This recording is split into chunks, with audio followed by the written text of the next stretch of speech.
बता दूं कि 2017 में एक ट्रेलर आया था मूवी का, मूवी का नाम था ग्रे स्टेट। अब इसमें क्या नया है?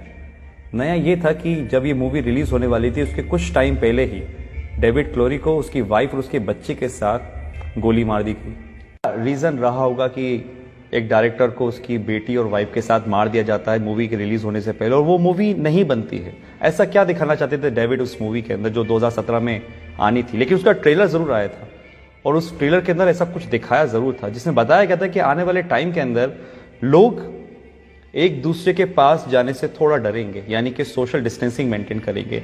लोगों को एक घर में कैद कर दिया जाएगा, यानी कि लॉकडाउन होगा। ट्रांसपोर्ट सारी चीजें बंद कर दी जाएंगी और कैश बिल्कुल नहीं होगा। उनके बॉडी में एक चिप इंसर्ट की जाएगी, जो जितने भी ट्रांजैक्शंस होंगे वो सब उस चिप से होंगे। ये तो सिर्फ एक ट्रेलर था जिसमें बताया गया था। बताना तो कुछ और चाहते थे, लेकिन उससे पहले ये मूवी और वो दोनों ही खत्म हो गए। 2017 में ही बिल गेट्स ने बोला था कि एक महामारी आने वाली है जिसके लिए हमें तैयार रहना चाहिए। और ठीक 18 अक्टूबर 2019 को बिल गेट्स ने एक मीटिंग में बोला कि अब जो वॉर होगी कंट्रीज के बीच में वो मशीन से नहीं होगी, वायरस से होगी। और अभी आप जानते हैं बिल गेट्स को लेके क्या कंट्रोवर्सी चल रही है। आपको लग रहा होगा कि दो वीडियो का आपस में क्या कनेक्शन है। कुछ लोग समझ रहे होंगे, कुछ लोगों को समझ में नहीं आ रहा होगा। तो यहां पर एक यू टर्न आता है और मैं आपको ले जाता हूं 1980 में। 1980 के अंदर एक ऑर्गेनाइजेशन बनी जिसका मेन मकसद था इस पूरी दुनिया में एक पावर होना, यानी कि पूरी दुनिया को एक पावर चलाना। और उस पावर को उन्होंने नाम दिया था न्यू वर्ल्ड ऑर्डर। ऑर्गेनाइजेशन में ज्यादा लोग नहीं थे, कोई सीक्रेट 100-150 लोग होंगे। और एक बहुत डरावने वाली बात इस ऑर्गेनाइजेशन की ये थी कि वो इस दुनिया की टोटल आबादी को 50 करोड़ में लाना चाह रहे थे, 50 करोड़ में। उनके टारगेट में थे वो देश जिसमें सबसे ज्यादा पॉपुलेशन है, जिसमें हमारा इंडिया भी होता है। सबके लिए उन्होंने एक प्लान बनाया जिसका नाम था MMP, mind control, money control, population control. Control यानी कि आदमी खुद से कुछ ना सोचे, जो वो चाहें वो आप सोचो, माइंड कंट्रोल। और ये किसके थ्रू होता? मास मीडिया के थ्रू। जो मीडिया में दिखाया जाएगा वो आदमी सोचेगा।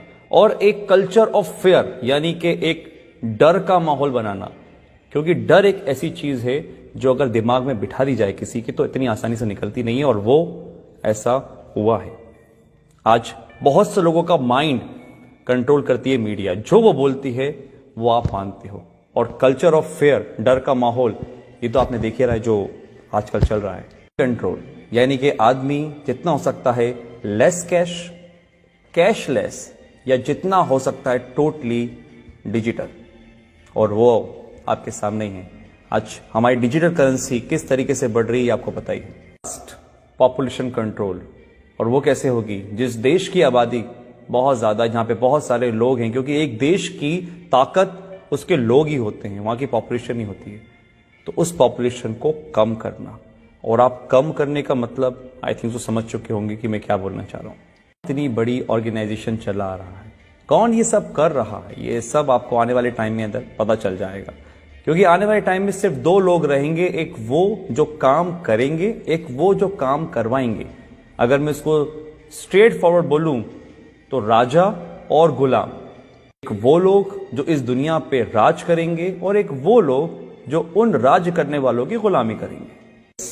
ऑर्गेनाइजेशन का एक एजेंडा था, एजेंडा 21, यानी कि 2021 तक इस काम को पूरा करना। और 2020 जब से स्टार्ट हुआ है, आपको पता है सब क्या हो रहा है। लाखों लोग हैं जो समझ पा रहे हैं इस बातों को, लेकिन करोड़ लोग हैं जो इस बातों को नहीं समझ पा रहे। एजेंडा 21, 2021 तक इन काम को पूरा करना। और अगर सीरियसली इस बातों में कुछ भी सच्चाई है तो हम बहुत बड़े खतरे में गाइस। ये वायरस आया जो कि हमारा है नहीं, किसी और देश से आया है। हम आपस में ही लड़ रहे हैं, कोई धर्म के नाम पे तो किसी काम के नाम पे। और जो इस एजेंडा का सबसे बड़ा फंडा था कि लोगों को आपस में लड़वा दो। आज हमारे घर में हम छोटी छोटी सी बातों विवाद कर लेते हैं। आज अगर हम घर से बाहर निकलते हैं तो हमारे घर वाले इस चीज के लिए प्रोटेस्ट करते हैं कि भैया घर से बाहर नहीं निकलो, बाहर जाओगे तो मर जाओगे। ये दिमाग में हमारे किसने भरा? कौन कंट्रोल कर रहा है हमारे दिमाग को? आप खुद समझदार हैं। बहुत से लोग बोलेंगे कि यार ये तो कुछ कहानी जैसी लग रही है। तो कहानी सही, क्योंकि जो अभी मौजूदा हालात हैं कोरोना से लेकर, ये भी कोई फिल्म की स्टोरी से कम नहीं है, जो बढ़िया से स्क्रिप्ट करी गई है और बहुत अच्छी तरीके से प्ले हो रही है। मैं आता हूं अपनी पुरानी वाली बात पर कि जो सुबह मेरे साथ इंसिडेंट हुआ कि एक मध्य वर्ग का आदमी जो लोअर मिडिल क्लास है, जो शायद कुछ भी काम करके काम चला रहा था, वो मांगने को नहीं तैयार है। वो 3 दिन पुरानी रोटी खा लेकर चुप कर उठाकर, लेकिन वो मुझसे पैसे लेने को तैयार नहीं था। मैंने फोर्सफुली उसको पैसे लिए थे। ये हालात है। तो एक मैसेज तो ये है कि अगर आपके आसपास कोई देखे जो हो सकता है मजबूर हो लेकिन शर्म के मारे नहीं मांग पा रहा हो, तो उसकी आप जरूर मदद करिएगा। इतना तो हम लोग अंदाजा लगा लेते हैं कि कौन परेशान है कौन नहीं। दूसरी बात, अगर ये बात सही है कि जो 1980 में एक एजेंडा चला, एजेंडा 21, डर का बिजनेस, अगर ये सही है तो गाइस आप लोग समझिए, संदीप महेश्वरी, मिस्टर रॉय चौधरी, ऐसे बहुत से लोग हैं, बड़े बड़े डॉक्टर्स हैं जो आपको समझाने की कोशिश कर रहे हैं कि इसका मॉर्टेलिटी रेट बहुत कम है, 0.01%। 1000 में से एक इंसान मर रहा है, तो फिर किस बात का इतना हाहाकार मचा हुआ है? जस्ट बिकॉज ऑफ, क्योंकि हम जो न्यूज देखते हैं वो मीडिया से आ रही है।